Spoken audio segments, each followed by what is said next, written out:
Mon fils a oublié d'appuyer sur le bouton fin et j'ai surpris une conversation avec sa famille, conversation grâce à laquelle j'ai appris comment il me traite réellement. Elle est tellement stupide qu'elle ne voit pas ce qui se passe réellement. Alors, j'ai bloqué leur numéro et leur carte de crédit. J'ai toujours cru que la famille était sacrée. Puis mon fils David a oublié d'appuyer sur le bouton fin après notre appel hebdomadaire, et j'ai entendu la vérité. Elle est tombée dans le panneau? La voix de ma petite fille Iris était claire comme de l'eau de roche. Mort à l'hameçon, ligne et plomb, répondit David, la voix durcie par le mépris. Mon Dieu, j'en ai marre de faire semblant de m'intéresser à son club de jardinage stupide. Une fois qu'on lui aura fait signer la maison, renchérit mon petit-fils Tyler, on pourra la larguer quelque part d'abordable. Alors mon fils, mon unique enfant, Harry. Maman est trop stupide pour voir ce qui se passe réellement. Je suis resté figé à ma table de cuisine, la tasse de thé à mi-chemin de mes lèvres, alors que 5 années de schéma suspect se cristallisaient soudain en une parfaite et terrible clarté. Cette nuit-là, j'ai bloqué leur numéro. Le lendemain matin, j'ai annulé leur carte de crédit. À la fin de la semaine, j'avais contacté mon avocat. Quand ils sont arrivés à ma porte, paniqués et exigeant des explications, je n'ai pas répondu. La famille, ce n'est pas une question de sang. À 78 ans, je vis enfin pour moi, peignant mon appartement baigné de soleil levant dans les couleurs de mon choix. Avant de continuer, abonnez-vous pour plus d'histoires qui parlent de la force silencieuse qui sommeille en chacun de nous. Laissez un commentaire pour nous dire d'où vous regardez. Avez-vous déjà découvert les vrais sentiments de quelqu'un quand il pensait que vous n'écoutiez pas? Partagez votre histoire dans les commentaires ci-dessous. Comment avez-vous réagi à une trahison inattendue? Je me souviens du jour où tout a changé comme si c'était hier. J'étais assise à ma table de cuisine en train de siroter une tisane à la camomille quand mon téléphone a sonné. C'était mon fils David qui appelait pour notre appel hebdomadaire de contrôle. À 78 ans, j'étais habitué à ces appels préventifs. Ils n'étaient pas chaleureux, à proprement parler, mais ils étaient réguliers. Un lien avec la famille que je voyais rarement. « Bonjour David », ai-je répondu en essayant de ne pas laisser transparaître l'enthousiasme dans ma voix. « Salut maman », a-t-il répondu, la voix distraite comme toujours. « Comment te sens-tu aujourd'hui ?» Nous avons bavardé de tout et de rien, du temps qu'il faisait, de mon club de jardinage, des dernières réalisations de ses enfants. C'était une conversation agréable et superficielle que nous avions perfectionnée au fil des ans. Je lui ai parlé des nouvelles roses que j'avais plantées, et de la façon dont Madame Abernathy, qui habite 2 portes plus loin, avait complimenté ma pelouse. Il a fait des bruits d'intérêt appropriés, bien que je puisse l'entendre taper sur son ordinateur en arrière-plan. « Et comment vont les peintures » a-t-il demandé, une question qu'il se souvenait toujours d'inclure, bien qu'il n'ait vu aucune de mes aquarelles depuis plus d'1 an. « Oh, juste magnifique » ai-je dit. Je travaille sur une série de paysages du parc. Le professeur d'art dit que j'ai un bon œil pour la composition. C'est génial maman, vraiment génial. Le silence qui a suivi m'a paru lourd, expectatif.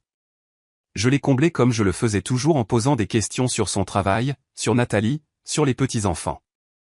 Il a répondu à chacune avec une brièveté croissante. Ma vie était devenue si calme depuis le décès d'Hector.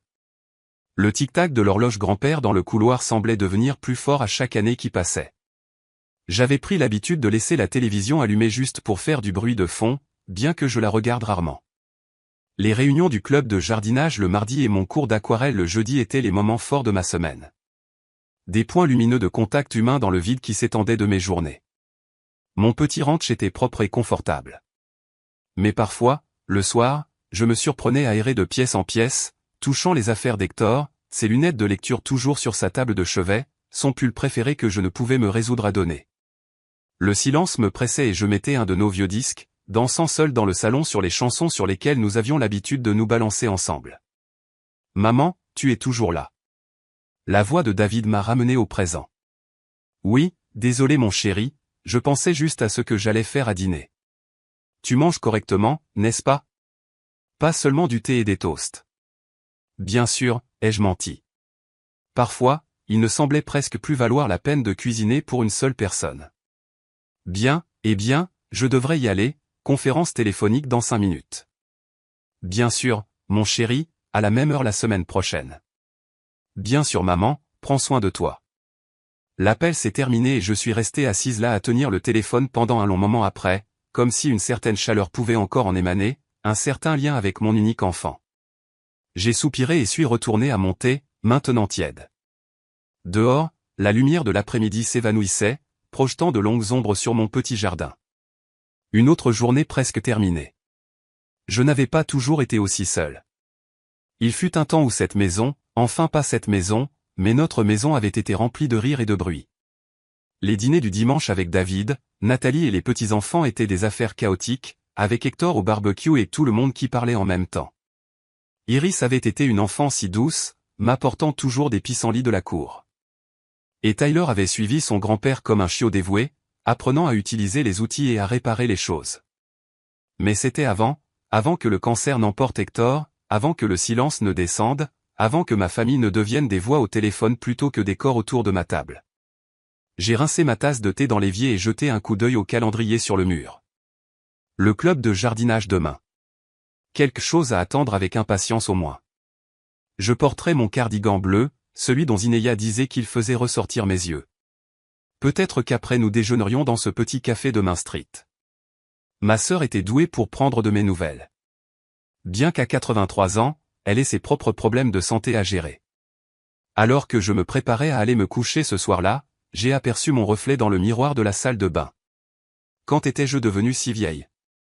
La femme qui me regardait en retour portait l'alliance d'Hector autour du cou, les cheveux argentés en un carré soigné et des yeux qui avaient vu trop de pertes. Je me reconnaissais à peine parfois.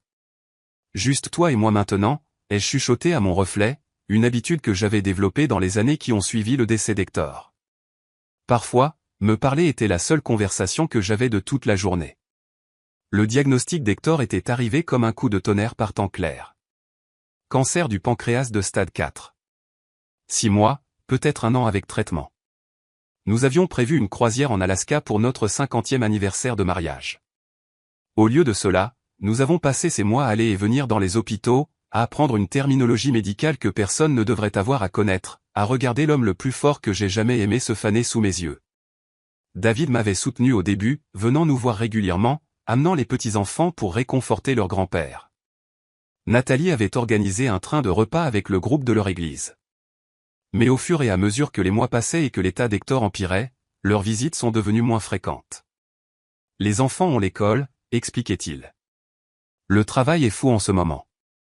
J'ai compris. La vie continue même quand on a l'impression que la vôtre est immobile. Les dernières semaines, Hector était à peine conscient. La morphine gardait le pire de la douleur à distance.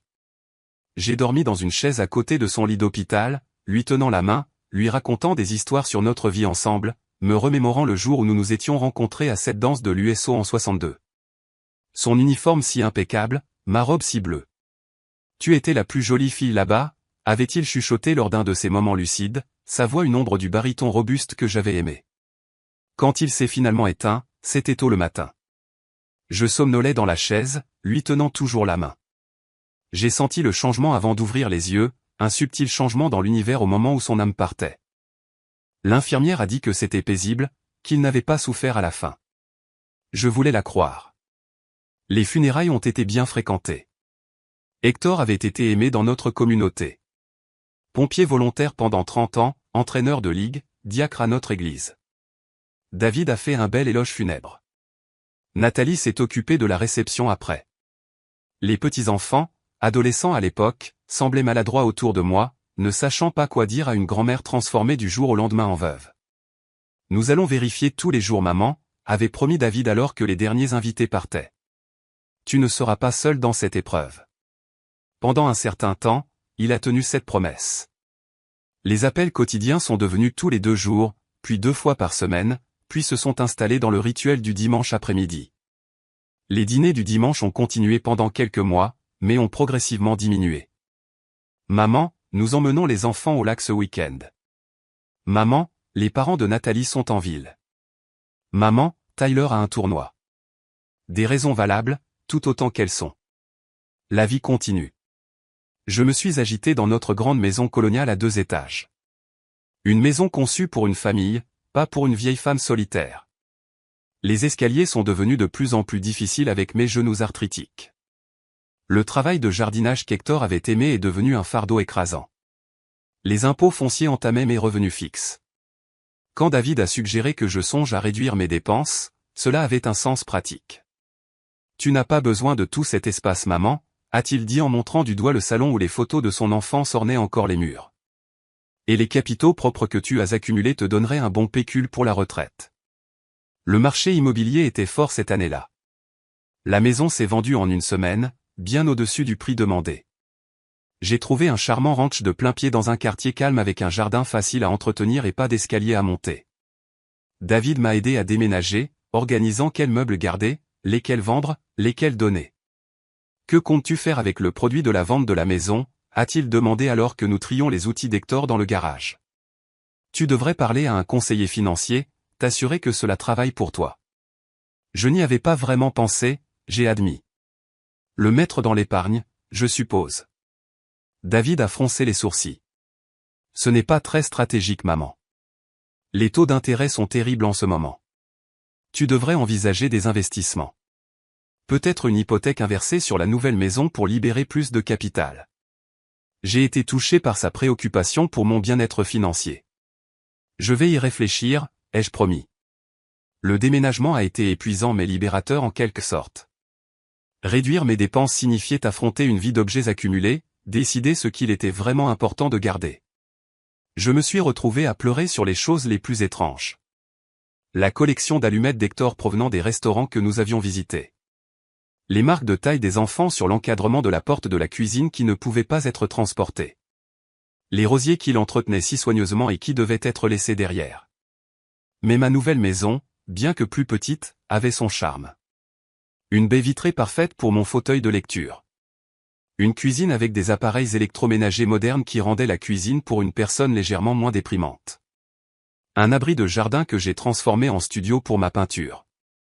Je me suis installé dans une nouvelle routine, un nouveau chapitre de ma vie que je n'avais jamais prévu, mais que je devais embrasser néanmoins. David a semblé soulagé une fois que je me suis installé. C'est beaucoup plus facile à gérer pour toi, maman, a-t-il dit en examinant l'espace de vie compact. Et si tu as besoin d'aide, nous ne sommes qu'à un coup de fil. Je le croyais à l'époque. Je n'avais aucune raison de ne pas le faire. Le premier indice que quelque chose n'allait pas est apparu environ 6 mois après mon emménagement dans le ranch. David a appelé un mardi au lieu de notre dimanche habituel. Maman, j'y pensais, a-t-il commencé sans préambule. As-tu mis à jour ton testament depuis le décès de papa? La question m'a prise au dépourvu. Non, je n'ai pas eu le temps de le faire, pourquoi tu demandes? C'est juste une bonne pratique, a-t-il dit doucement. S'assurer que tout est en ordre. J'ai un ami avocat qui est spécialisé dans le droit des aînés. Il pourrait t'aider à tout rationaliser, à t'assurer que tes souhaits sont clairs. Droit des aînés, ai-je répété, quelque peu surprise par le terme. Je ne suis pas une personne âgée, David, je suis juste expérimenté. Il arrimait cela à sonner faux. Bien sûr, maman, mais c'est quand même intelligent d'avoir tout en ordre. Je pourrais prendre rendez-vous si tu le souhaites. J'ai refusé, disant que j'allais y réfléchir. La conversation m'a laissé vaguement mal à l'aise, bien que je n'arrive pas à mettre le doigt sur la raison. Une semaine plus tard, Nathalie a appelé, ce qu'elle faisait rarement.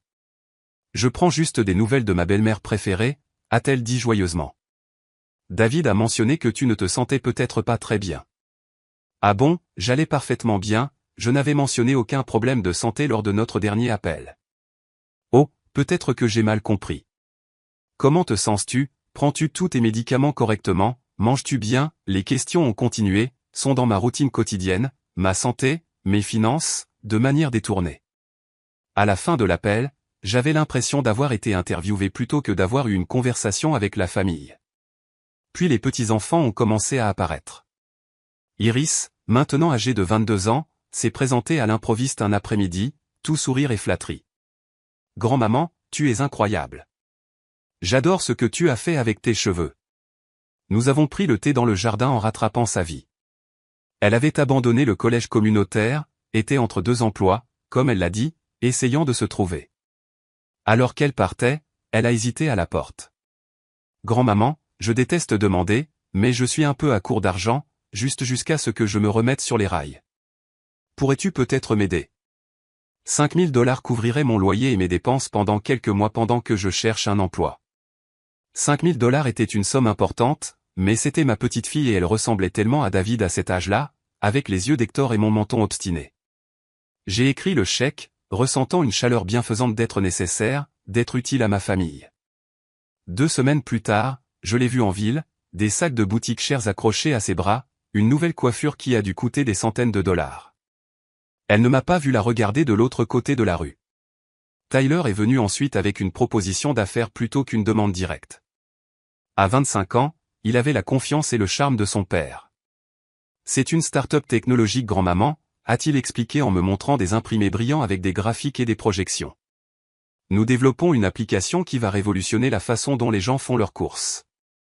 Le retour sur investissement potentiel est énorme. Cela semble très impressionnant, ai-je dit, bien que je comprenne peu le jargon technique qu'il utilisait. Mais je ne connais rien à l'investissement dans les startups. C'est pourquoi tu m'as moi, a-t-il dit en me tapotant la main. Je ne conduirai jamais ma grand-mère préférée dans le mur. 10 000 $ te permettent d'entrer au rez-de-chaussée. Tu pourrais doubler ton argent en 1 an. Encore une fois, j'ai écrit le chèque, me disant que c'était un investissement dans l'avenir de mon petit-fils autant que le mien. 6 mois plus tard, quand j'ai demandé nonchalamment à David comment allait l'entreprise de Tyler, il a eu l'air momentanément confus. Oh, ça n'a pas marché. Ce genre de choses arrive dans le monde des startups. Risque élevé, récompense élevée. La prochaine fois que j'ai vu Tyler, il conduisait une nouvelle voiture de sport. Vers cette époque, j'ai rencontré Milos lors d'une danse pour seniors au centre communautaire. Il m'a invité à danser sur une chanson de Frank Sinatra et son charme d'antan a été immédiatement captivant. Il avait 75 ans, était un ingénieur à la retraite qui avait immigré de Serbie dans sa trentaine. Son accent était encore fort, ses sourcils plus broussailleux qu'il ne semblait possible et son rire était contagieux. « Tu danses comme une femme beaucoup plus jeune », m'a-t-il dit alors que nous nous balancions sur la musique.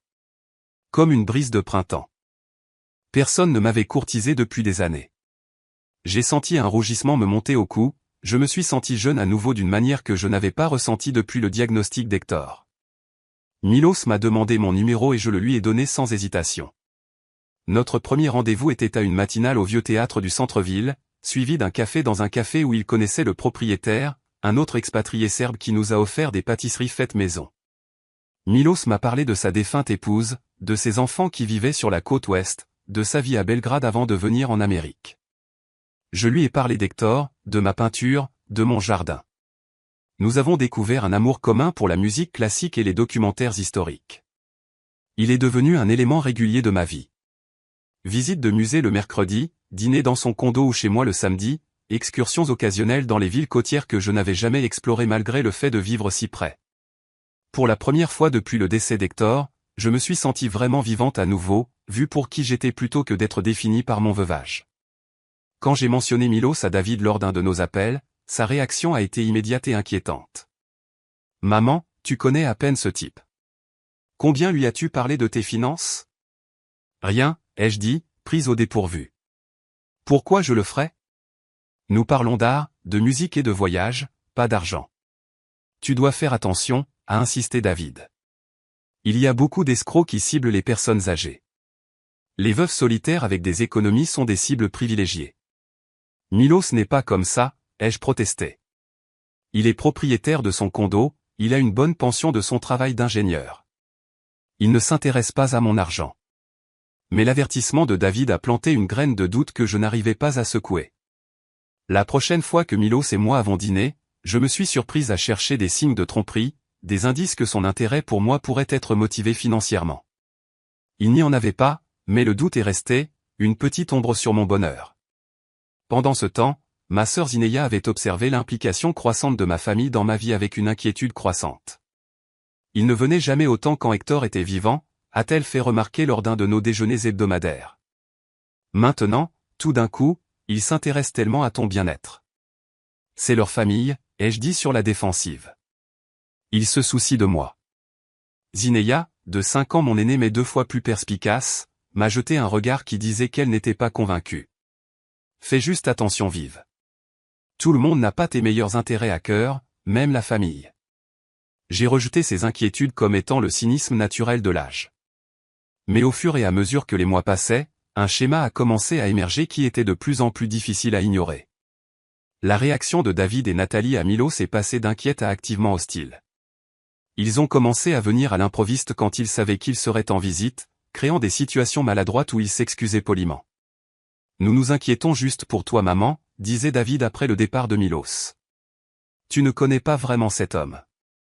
Il est gentil et respectueux, nous apprécions la compagnie l'un de l'autre, ai-je insisté.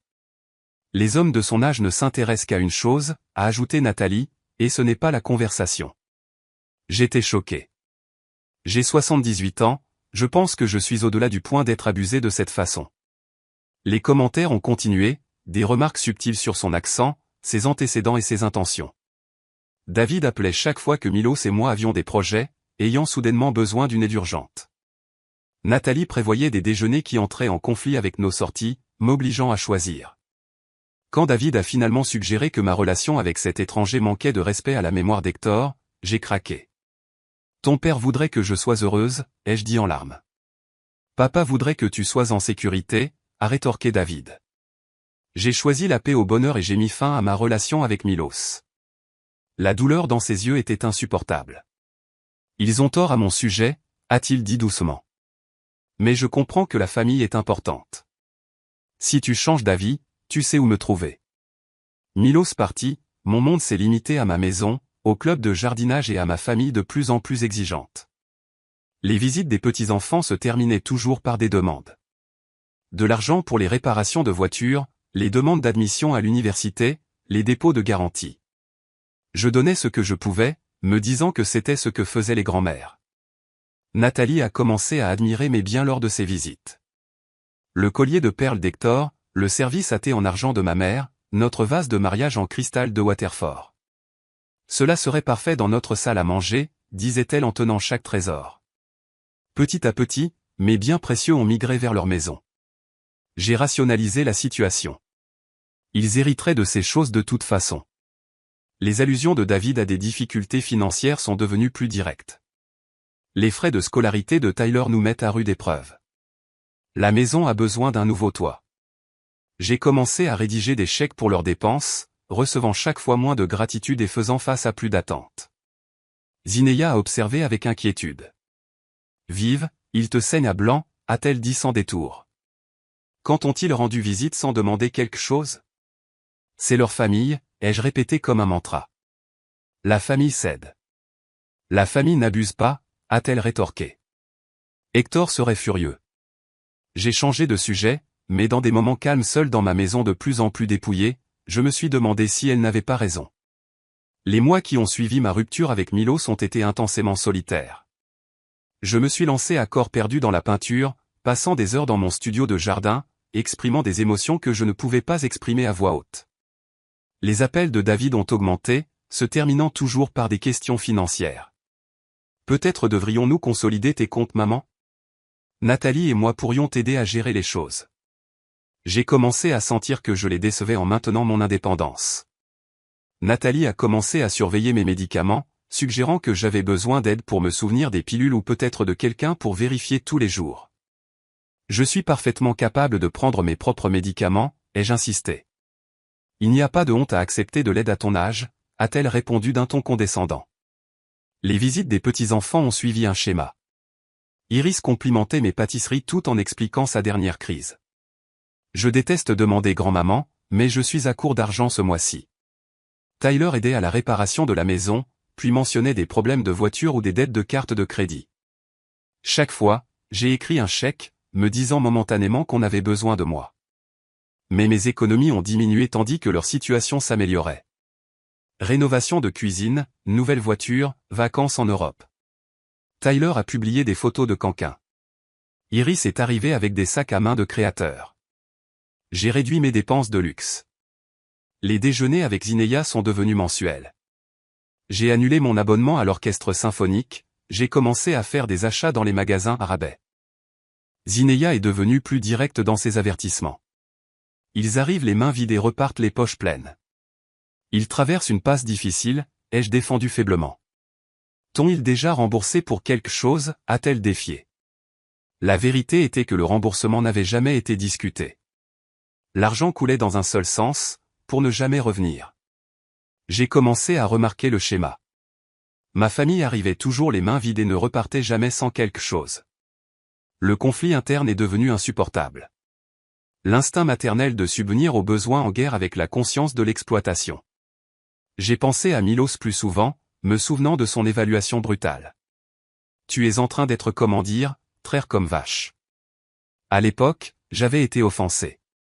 Maintenant, je me suis demandé s'il n'avait pas simplement dit une vérité que personne d'autre ne voulait dire.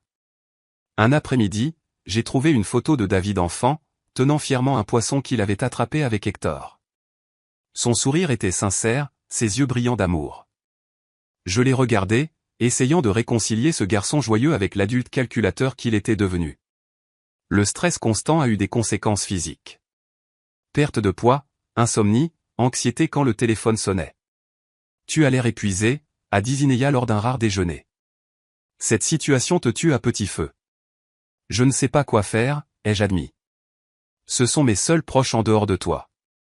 Cela ne leur donne pas le droit de te saigner à blanc. Hector n'aurait jamais permis ça. Hector n'est pas là, ai-je dit. Et je ne suis pas aussi forte que lui. N'importe quoi. Tu es tout aussi forte. Tu as juste besoin de t'en souvenir. Quelque chose a changé en moi. S'il m'utilisait, ce n'était pas de ma faute. Je n'avais pas échoué en tant que mère. J'étais exploité par des personnes qui accordaient plus de valeur à l'argent qu'aux liens familiaux. J'ai commencé à dire non aux demandes financières. J'ai bien peur de ne pas pouvoir vous aider en ce moment. Les réactions ont été révélatrices. Confusion, puis irritation, puis colère. Mais grand-mère, tu as toujours aidé avant, a protesté Iris. Ma situation a changé.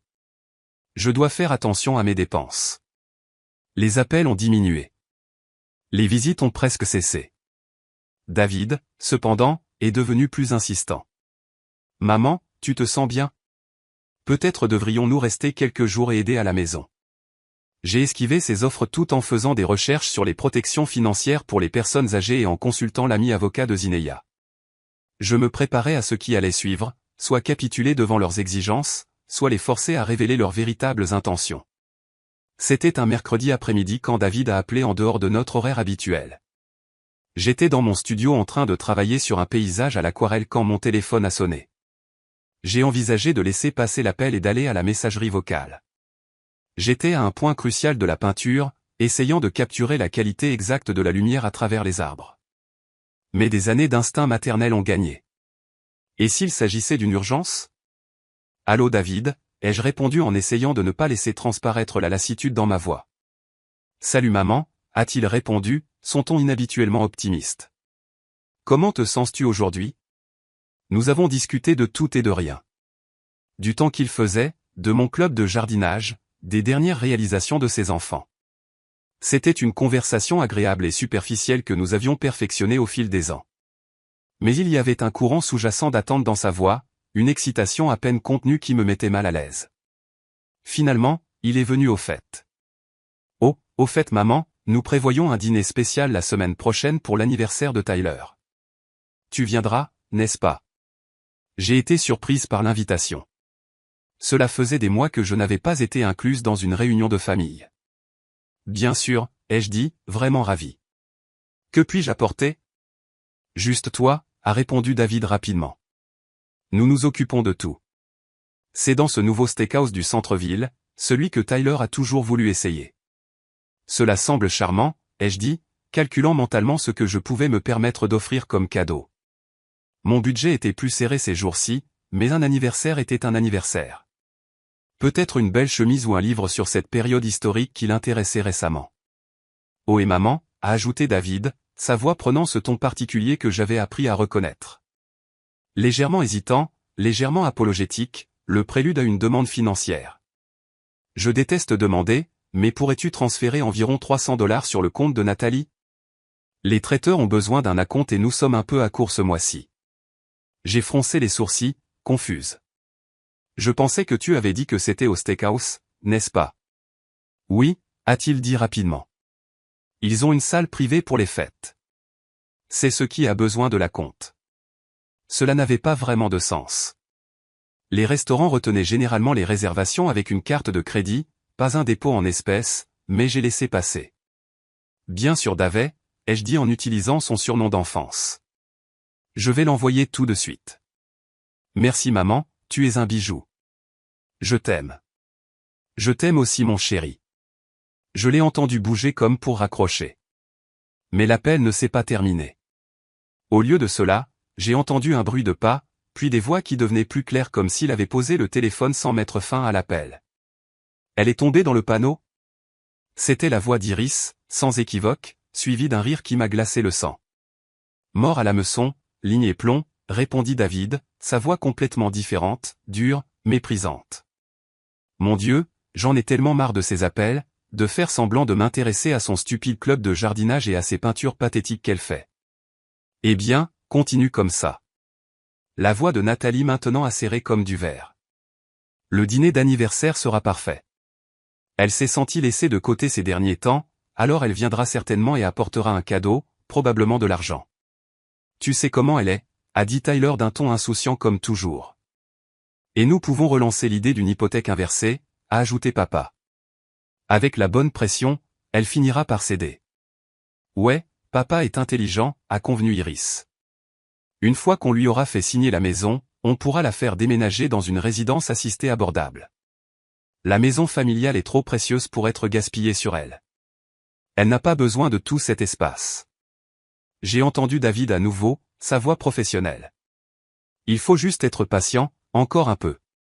Le compte de retraite à lui seul nous mettra tous à l'abri. Sans parler de l'argent de l'assurance d'Hector qu'elle n'a pas touché. Il devrait être utilisé pour les besoins de la famille, pas être assis sur un compte. Maman est trop stupide pour voir ce qui se passe réellement. Elle l'a toujours été. Tout comme papa disait, faible et facilement manipulable. J'étais assise, figée à ma table de cuisine, une tasse de thé à mi-chemin de mes lèvres, alors que 5 années de schéma suspect se cristallisaient soudain en une parfaite et terrible clarté. La famille que je croyais avoir, le fils que j'avais élevé, les petits-enfants que j'avais adorés, s'étaient joués de moi. Je n'étais rien pour eux qu'un chéquier, une ressource à épuiser et à jeter. La révélation a été comme un coup physique, me coupant le souffle. J'ai mis fin à l'appel avec des doigts tremblants, mais leur rire, leurs paroles cruelles continuaient de résonner dans mon esprit. Je suis restée assise là alors que l'obscurité tombait, la tasse de thé refroidissant dans mes mains, traitant la trahison, travaillant à travers les étapes du deuil qui étaient horriblement familières mais entièrement différentes de celles que j'avais vécues lorsque j'avais perdu Hector. C'était une mort d'une autre nature. La mort des illusions, de la famille que je croyais avoir, de l'amour auquel j'avais cru malgré des preuves croissantes du contraire. Cela faisait mal d'une manière que je ne savais pas pouvoir encore ressentir. Une douleur qui allait au-delà du physique dans un royaume de pure angoisse émotionnelle. Que avais-je fait pour mériter un tel mépris? Avais-je été une mère terrible, une grand-mère décevante ou était-ce simplement qui ils étaient, qui ils avaient toujours été sous le vernis d'affection familiale? Les questions tourbillonnaient dans mon esprit alors que la nuit s'épaississait autour de moi, alors que la maison devenait silencieuse, sauf pour le tic-tac de l'horloge grand-père dans le couloir. L'horloge d'Hector, la seule chose que j'avais insisté pour ramener de notre ancienne maison, le rythme cardiaque constant de notre vie ensemble. Que ferait Hector dans cette situation? La question est venue spontanément, mais avec elle est venue une idée claire. Hector ne se laisserait pas utiliser de cette façon. Hector protégerait ce que nous avions construit ensemble, s'assurerait que le travail de notre vie ne soit pas gaspillé par ceux qui n'appréciaient pas sa valeur. Non pas seulement la valeur monétaire, mais la valeur de l'amour et du sacrifice qu'elle représentait. Alors que les premières lueurs de l'aube filtraient à travers la fenêtre de la cuisine, je savais ce que je devais faire. L'exploitation financière des personnes âgées n'est souvent pas signalée parce que les victimes ont honte ou ont peur de perdre des liens familiaux. Si cette histoire vous touche, visitez weyoverglass.org pour obtenir des ressources sur la façon de vous protéger ou de protéger vos proches contre l'exploitation. Que feriez-vous à la place de Vivian? J'ai passé cette nuit dans un état d'animation suspendu, bougeant à peine de ma chaise de cuisine alors que l'obscurité tombait, puis cédait progressivement à la lumière grise de l'aube. La trahison s'est sentie physique, un poids pesant sur ma poitrine, rendant la respiration difficile. J'ai comparé ce deuil à la perte d'Hector et je l'ai trouvé à la fois similaire et profondément différent. Quand Hector est mort, j'ai perdu quelqu'un qui m'aimait inconditionnellement. C'était perdre des gens que je pensais m'aimer seulement pour découvrir que cela avait été conditionnel tout le temps. Conditionnel à ce que je pouvais fournir, à ce que je pouvais donner, à ce que je valais en dollars et en cents. La lutte intérieure était atroce. Ce n'étaient pas des étrangers qui m'avaient trompé. C'était mon fils, mes petits-enfants, ma belle-fille, les gens que j'avais aimés, nourris, sacrifiés pour. Comment pouvais-je réconcilier le David qui s'était assis à mon chevet d'hôpital après mon opération de la hanche, me tenant la main et me lisant pendant des heures, avec le David qui m'avait traité de stupide et de faible dans mon dos? Comment pouvais-je faire le lien entre le souvenir d'Iris enfant me rapportant des bouquets de pissenlits et des cartes faites à la main, et la jeune femme qui riait à l'idée de manipuler sa grand-mère? Une partie de moi voulait les confronter immédiatement, rappeler David et exiger une explication, leur demander comment ils pouvaient me traiter avec un tel mépris. Mais une autre partie, peut-être plus sage, savait que la confrontation ne mènerait qu'à des démentis, au gaslighting, à ce qu'on me dise que j'avais mal entendu ou mal compris. Non, cela exigeait une approche différente. Cela exigeait une stratégie, pas une émotion. Cela exigeait que je sois plus forte que je ne l'avais été depuis des années. Alors que le soleil se levait pleinement, projetant de longues ombres sur le sol de ma cuisine, j'ai pris ma décision. Je me protégerai, mes ressources, ma dignité. Je ne leur permettrai pas de prendre quoi que ce soit d'autre de moi. Ni mon argent, ni ma maison, ni mon respect de soi. Le premier appel que j'ai fait a été à Zenia. Malgré l'heure matinale, elle a répondu à la deuxième sonnerie, sa voix alerte. Ma sœur s'était toujours levée tôt. Biv, tout va bien? Non, ai-je dit simplement, puis les mots se sont déversés de moi. Tout ce que j'avais entendu, tous les commentaires cruels, tous les plans calculés pour me séparer de mes biens. Au fur et à mesure que je parlais, ma voix devenait plus ferme, ma résolution plus forte. Nommer la trahison à voix haute a en quelque sorte diminué son pouvoir sur moi. Zineya est restée silencieuse pendant un long moment après que j'ai terminé. Alors j'arrive. Ne fais rien tant que je ne suis pas là. Elle est arrivée dans l'heure qui a suivi, apportant du café et son attitude pratique habituelle. À 83 ans, ma sœur était toujours une force de la nature, ses cheveux blancs coupés en un carré élégant, sa posture militaire droite malgré l'arthrite qui la tourmentait les jours de pluie.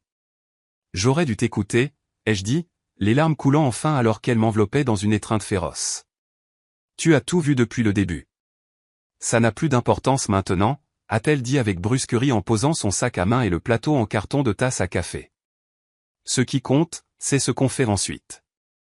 Nous nous sommes assises à ma table de cuisine, la même table où j'avais reçu l'appel téléphonique dévastateur, et nous avons élaboré un plan. Zineya avait toujours été la personne pratique, la stratège de mon rêveur. Maintenant, sa clarté de pensée était exactement ce dont j'avais besoin. Premièrement et avant tout, a-t-elle dit en sortant un bloc-notes et un stylo de son sac à main, nous devons protéger tes biens immédiatement. Quel accès David a-t-il à tes comptes? J'ai expliqué l'accès partagé que je lui avais donné pour surveiller mes comptes. Les cartes de crédit où j'en avais fait des utilisateurs autorisés. Le compte courant joint que nous avions créé pour les urgences. Zineya a pris des notes. Son écriture aussi précise que jamais. Tout cela doit être changé aujourd'hui. Maintenant, si possible. Mais que vais-je leur dire, ai-je demandé, encore prise dans la toile d'obligation familiale, encore inquiète de blesser leurs sentiments malgré tout. Rien pour l'instant, a dit Zineya fermement. Nous sécurisons tes finances d'abord, puis nous décidons comment gérer la confrontation. Vive, a-t-elle dit en prenant mes mains et les siennes, ses yeux bleus si semblables aux miens, si semblables à ceux de notre mère, tenant mon regard fixement, ta gentillesse n'est pas une faiblesse. C'est leur perte, pas la tienne. Nous allons réparer ça ensemble. Sa confiance en moi a été comme une bouée de sauvetage lancée à une femme qui se noie. Je m'y suis accroché, puisant ma force dans sa certitude alors que la mienne était en lambeaux. D'accord, ai-je dit en redressant mes épaules, dis-moi ce qu'il faut faire. Les quelques jours suivants se sont passés dans un flou d'activités. Tout d'abord, j'ai appelé ma banque et j'ai annulé tout l'accès partagé que j'avais donné à David pour surveiller mes comptes. Le représentant du service à la clientèle a été serviable mais inquiet. Madame Harmon, êtes-vous sûre de vouloir retirer votre fils de tous ses comptes? Il est autorisé depuis un certain temps. J'en suis tout à fait sûr, ai-je dit fermement. En fait, j'aimerais ouvrir de tout nouveaux comptes et y transférer mes fonds.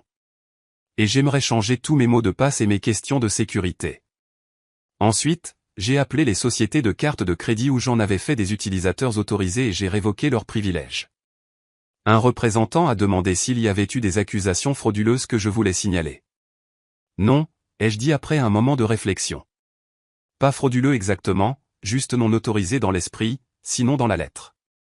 J'ai bloqué leur numéro sur mon téléphone, changé mon mot de passe de messagerie et pris rendez-vous avec mon propre avocat.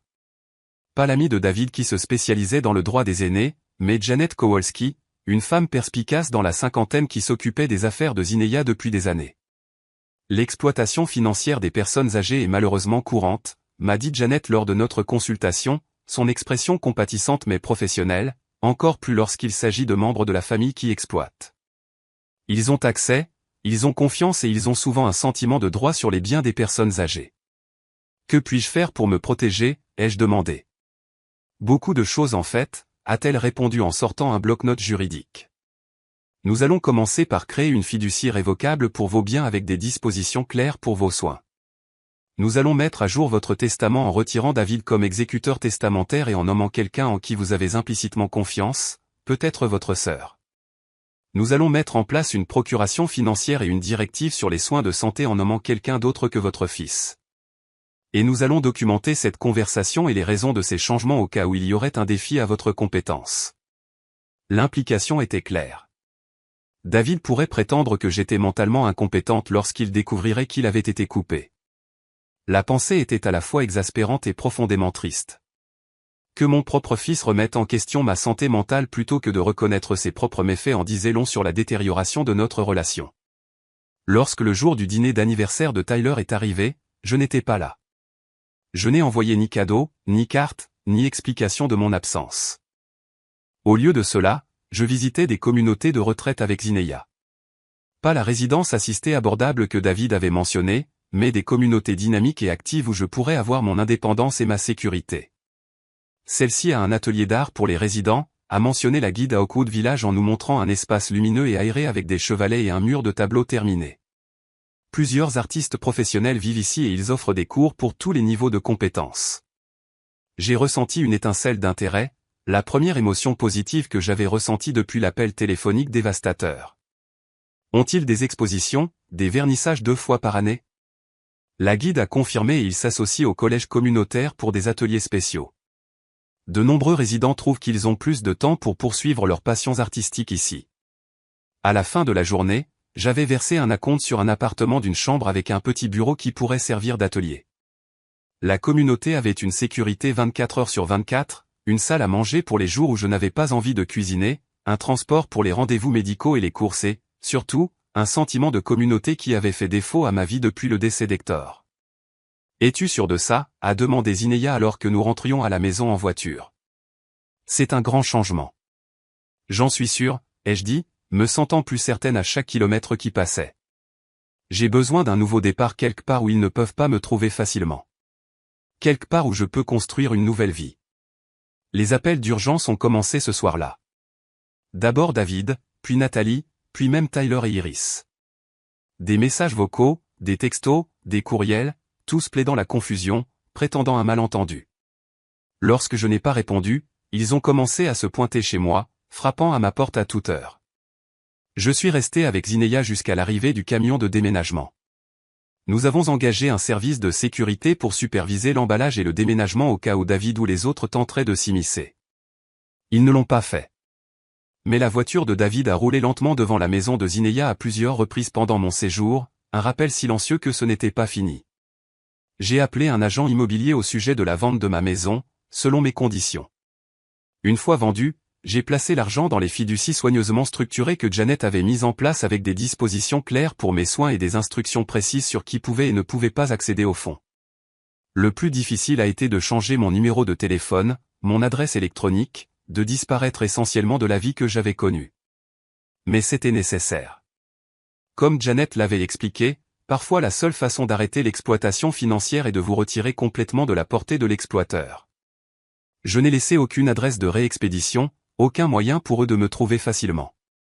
Cela semblait extrême, mais après avoir entendu leurs vrais sentiments, leurs vraies intentions, je savais que c'était la seule façon de me protéger, financièrement et émotionnellement. Le jour où j'ai déménagé à Oakwood Village a été doux amer. Zineia m'a aidé à organiser mes meubles, à accrocher mes tableaux, à installer mon nouvel atelier. L'appartement était plus petit que ma maison, mais parfaitement adéquat à mes besoins. Les fenêtres orientées à l'est dans le salon seraient parfaites pour les séances de peinture matinale. Tu seras heureuse ici, a dit Zinaya alors que nous partagions une tasse de thé sur mon nouveau balcon donnant sur un jardin bien entretenu où les résidents travaillaient parmi les parterres de fleurs. Je le sens. Je le pense aussi, ai-je dit et je le pensais vraiment. Pour la première fois depuis des années, j'ai ressenti une sensation de possibilité, d'un avenir qui m'appartenait à moi seul, qui n'était pas défini par ce que les autres voulaient de moi ou attendaient de moi. Cette nuit-là, seul dans ma nouvelle maison, j'ai pleuré pour ce que j'avais perdu. Pas l'argent ou les biens, mais l'illusion de la famille, la croyance que j'étais aimé pour qui j'étais plutôt que pour ce que je pouvais offrir. C'était un deuil nécessaire, un abandon de ce qui n'avait jamais vraiment existé sauf dans mon imagination pleine d'espoir. Mais alors que je déballais mes fournitures de peinture, installant mon chevalet près de la fenêtre orientée à l'est où la lumière du matin serait parfaite, j'ai senti autre chose grandir à côté du deuil.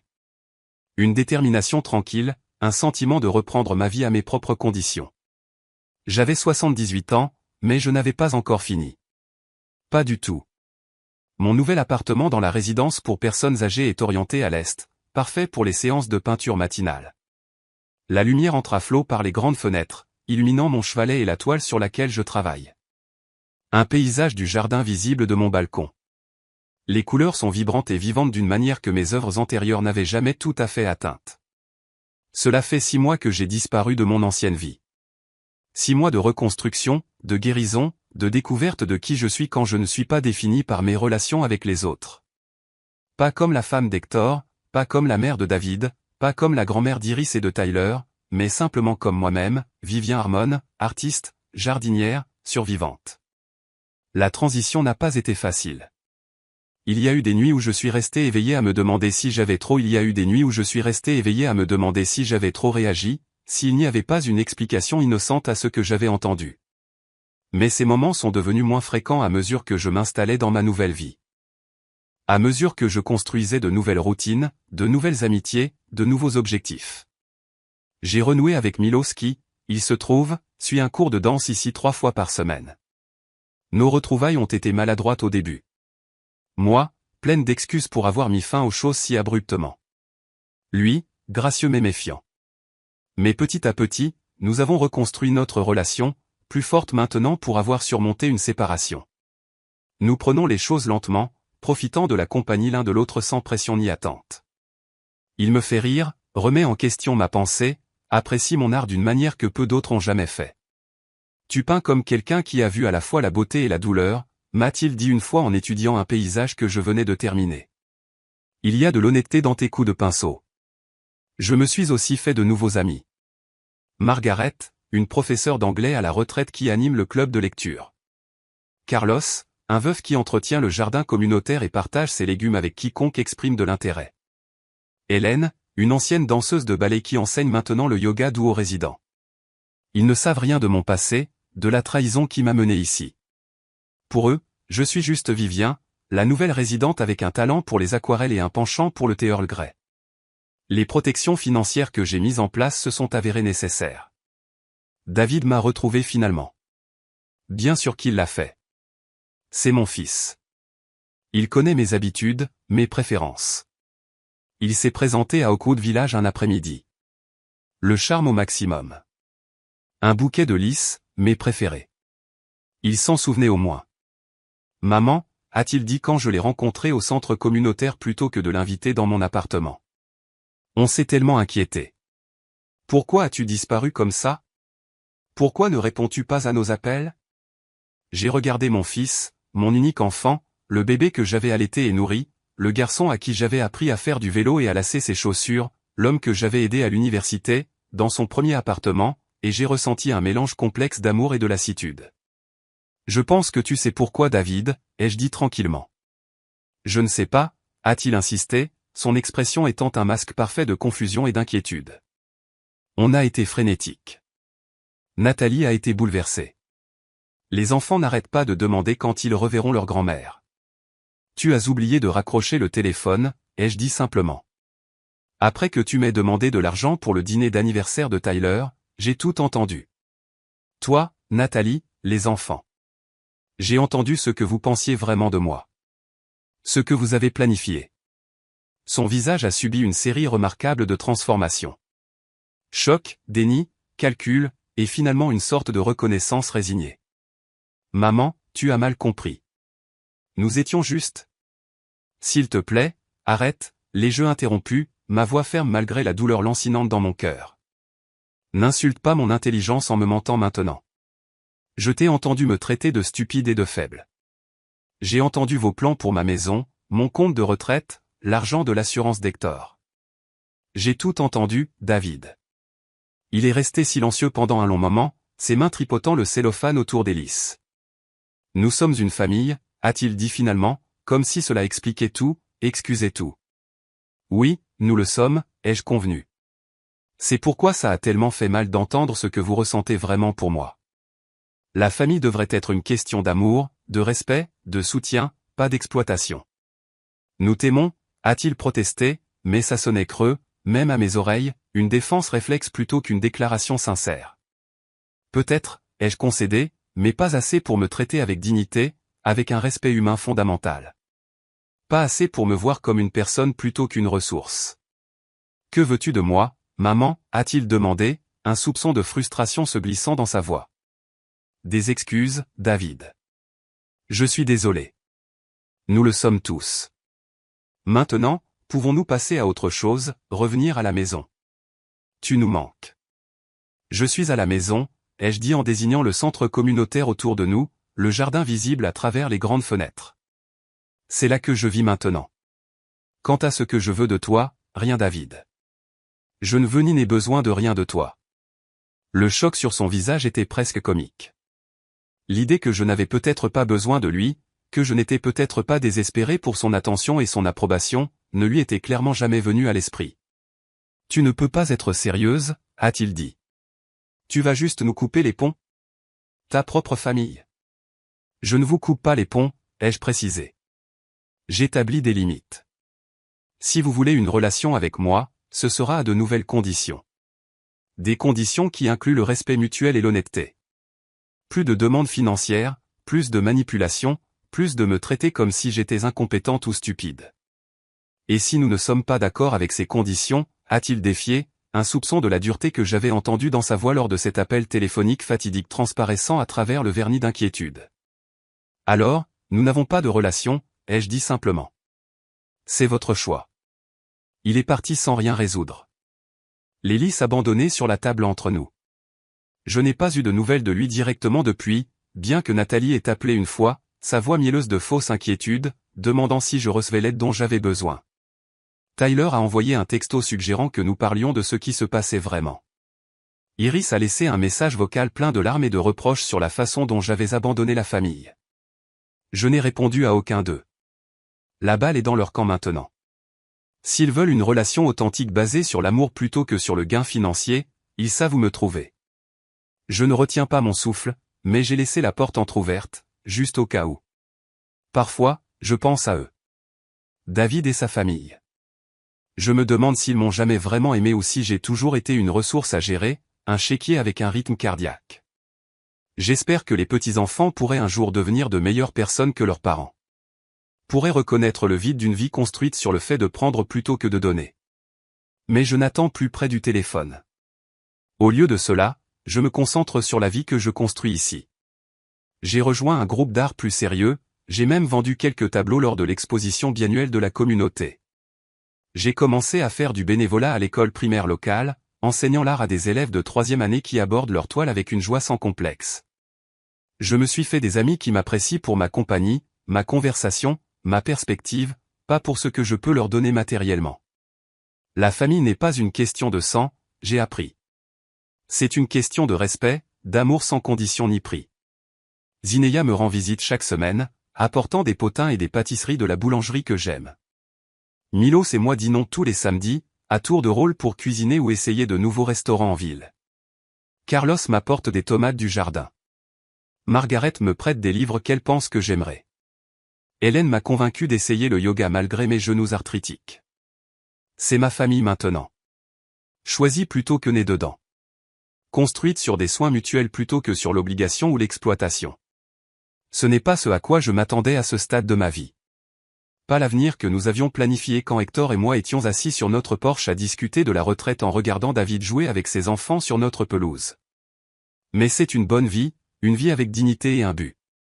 À 78 ans, je vis enfin pour moi-même, peignant mes jours dans les couleurs de mon choix. La toile des années qui me restent est la mienne à remplir. Non plus un arrière-plan pour les désirs des autres, mais une œuvre d'art à part entière, vibrante de possibilités, riche d'une sagesse durement acquise. Chaque matin, alors que le soleil se lève et que la lumière inonde mes fenêtres orientées à l'est, j'installe mon chevalet, je choisis mes pinceaux et je recommence. Coup de pinceau par coup de pinceau, choix par choix, je reprends possession de ma vie, de ma valeur, de ma joie. Et dans cet acte de création, je trouve une liberté que je n'aurais jamais cru possible. La liberté d'être pleinement, sans excuse, moi-même. Il n'est jamais trop tard pour recommencer. Quel nouveau départ envisagez-vous? Abonnez-vous à notre chaîne YouTube pour plus d'histoires inspirantes de résilience et de transformation. Si le voyage de Vivian vous a touché, veuillez partager cette histoire avec quelqu'un qui pourrait avoir besoin d'entendre son message d'espoir et de reprise de soi.